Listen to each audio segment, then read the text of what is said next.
Have you ever wondered how AI can understand and respond to your messages? Let's dive into natural language processing, or NLP, the fascinating technology that makes this possible. Think of NLP as a bridge between human communication and computer understanding. But how does it actually work? At its core, NLP breaks down text into smaller pieces, analyzing words, sentences, and context. It's like teaching a computer to read between the lines just as humans do. What makes NLP so powerful in today's world?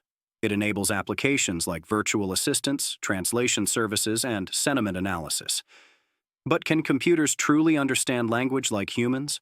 While NLP has made incredible progress, it relies on complex algorithms and pattern recognition rather than true comprehension. What are the key components of NLP? First, there's tokenization, breaking text into words. Then, part of speech tagging identifies nouns, verbs, and other elements.